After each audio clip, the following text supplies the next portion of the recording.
The superpower of learning to be alone and enjoying it. Well, I think it's critical, and I do think that these times where you just think about things, just be alone and think about things, are so rare these days. And I think during those rare times is when you really get to understand what you actually believe or don't believe. You always have to be the person who roots for you before everyone else does. And it's usually a single clap in the auditorium for a very long period of time. People struggle to do things alone. And the path of the exceptional person is one of an exception, which means that you are not with other people.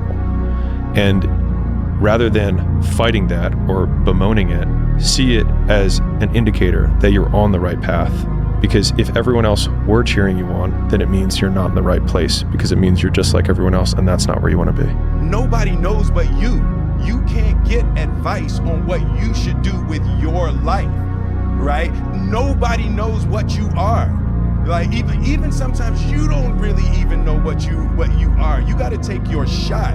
And it's like, as much as you want people to agree and you want the people around you to be supporting your dreams and all, it's not going to be like that all the time. You got to do it alone. Well, the first thing I would say is, well, you should be afraid of taking risks and pursuing something meaningful.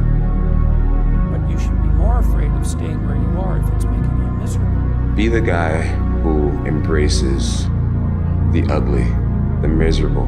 Be the guy who embraces hard work, the grind. Don't be afraid of being hurt. Don't be afraid of sacrificing some blood.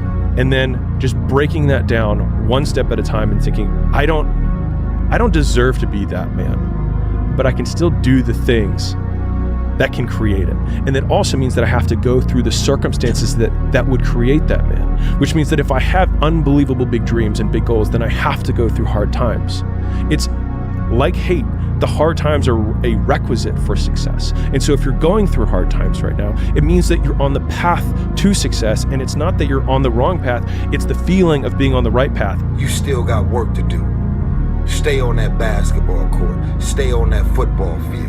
Fuck all the homies texting and calling and trying to make you feel bad about being so focused. It's grind season, homie. It's not about today. It's about the future. You do the work now. Do the work now. And all of the shit that you could ever want to do for your family, your kids, your loved ones, it's all going to be on a whole nother stratosphere. You see this guy here staring back at you?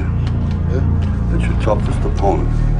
Every time you get into the ring, that's who you're going against. I believe that in boxing, and I do believe that in life. When you give it your all, and you're willing to give up that, put all your will, all your effort, and look past the temporary pain of it to what that pain will dry and solidify into later, as this being the down payment for the future investment to come, willing to sacrifice this now for the belief of what tomorrow can be. You know, you must hope and believe in yourself if you ever want to see what that hope can turn into, what that belief can turn into. By doing this every day, repetitively, those are the measures that lead to the big moments of success that everyone sees in life. No one sees the struggle in here. No one sees the hardship, the early mornings you get up. No one sees any of that. They just see if your hand's raised or not. And if it is, oh, what a great guy. Oh, I wish I could be that guy. I wish I could be that guy. But they're not clapping, wishing they could be you at 5 in the morning when you get out of bed, when it's pissing rain outside, to come and train for that hand to be raised. They don't want to be that guy. They just want the glory. And that's the differential of a champion. It won't get harder. Like, this is the hardest part. And so if you can just make it through this, everything else is downhill. It's not that the things that the dragons are going to slay aren't going to get bigger. They are. But you become so much more equipped to slay them back. And you have so many more allies. You have people in the stands cheering for you. You have the audience. You have all of these other things that are behind you. But at the beginning, it's just you with a stick against a bear. And arguably, that fight is a harder fight to win than beating a dragon when you have a nuclear bomb and 6 nations behind you.